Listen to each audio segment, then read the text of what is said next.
Hello, so I'm going to do a quick review on my Yamaha R6. It's been about a couple months since I've owned it.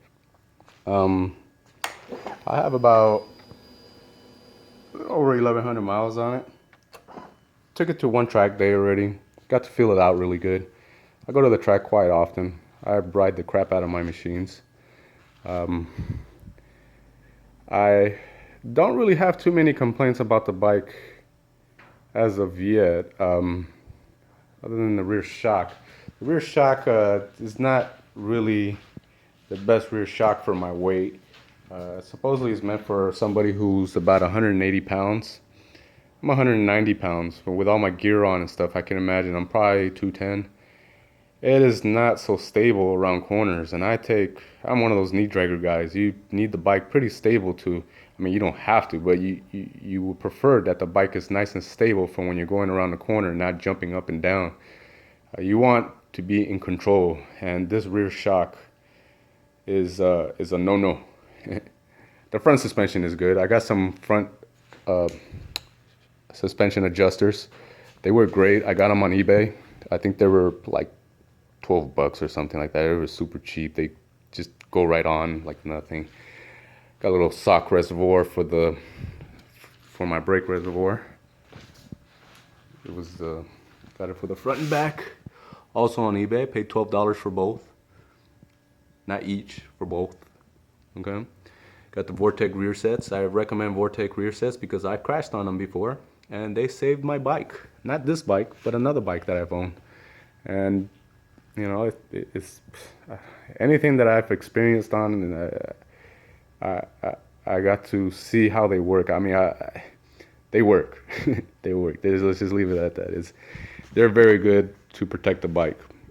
Comfort-wise, I have to say these Vortec rear sets, they do hurt my big toe.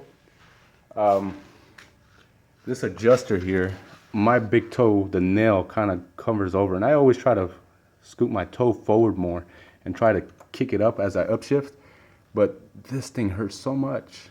I don't know what it is. I wish they made something different with this. I don't know, but other than that, they're very grippy. I like how they set and adjust. I have them to the lowest settings because I have long legs. I'm 6 foot tall, 190 pounds, like I said. They work with the bike very well. Still have my CRG rear mirror. It's a good mirror. I don't really like looking behind me because I'm mostly going too fast to look behind me or to worry about anybody who's behind me. I also cut in between lanes and also like not prepping my bike so much when I go to the track, so I make everything as easy and as functional to me. I don't recommend that everybody has one mirror like I do, but that's up to you. Everybody to each their own, you know. The bike is very sexy. I still love it. I'm still very much in love with it. It's very confident, inspiring. I feel extremely fast in it. It's a 600, I know. For those who know, I've owned from Ninja 250 to a Suzuki Hayabusa. I've owned many bikes, and I'm a very experienced rider. Those who've ridden with me, seen me, I like fooling around on the bike. I'm just a giant clown on the bike. Maybe one day I put in a new updated video of me riding. I got the GoPro mount that I haven't used. I have a GoPro mount, but I don't really use it because I'm too lazy to put it on when I ride. I don't like functioning, like messing with stuff when I ride. I just like just to ride, you know?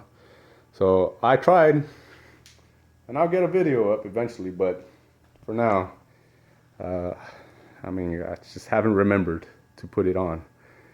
The bike itself, I will score it at a 1 to 10. I definitely give it probably a 8.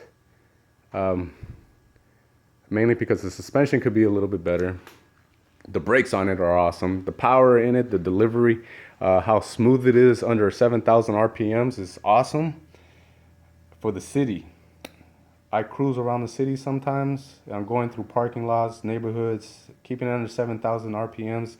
The bike is very quiet, very smooth. Anything after 8,000 RPMs, it turns into the devil, which I love because you know, when you ride, you don't always want to ride fast. Sometimes you want to cruise. And this bike has it both. Unlike my R1 or my Ducatis, they just go, and it's just overwhelmingly with too much power. It's I mean, you can never say it's too much power, but it always makes you go fast.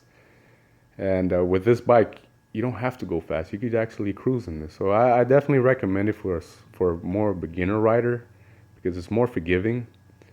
Once it jumps in past 8,000 RPMs, I mean, that's when I don't recommend it for a beginner rider. It kicks ass. It turns pretty much into a leader bike. I don't know if any other R6 rider has had this problem, but every time I get on the gas, that front wheel does not stay down. And I've had many tank slappers on this bike. It's very powerful. And if you're not careful, it could definitely get you in some serious trouble. I flew off the track already once with this bike. Giving it too much gas, the front end just went out and just started kicking, and I just flew off the track. I didn't crash it. I just rolled off, and I think I was doing about 130, 150. I don't know how fast I was going. It was fast though, and it was scary as hell, you know, because you're not in control. A lot of people get steering dampers for this bike, but I think it's funner to ride without the steering damper. I like having full control and feeling all the road when I ride, so that way I know what my bike is doing underneath me. I like to become one with the bike, and the only way to do that is if you actually feel it out. That's just my opinion. But anyways, this is my 2016 R6. It's pretty much the same from 2 months ago. It's been upgraded a little bit here and there, and I'm still super happy with it. I'm probably gonna have this bike for a while, and hopefully maybe sometime soon I'm gonna be able to put a video of me just riding around doing wheelies and dragging knee at the track, and it'll be lots of fun. Yeah, I can't wait till I do that. Anyways, that's it for the video. I hope you like my R6. Thank you.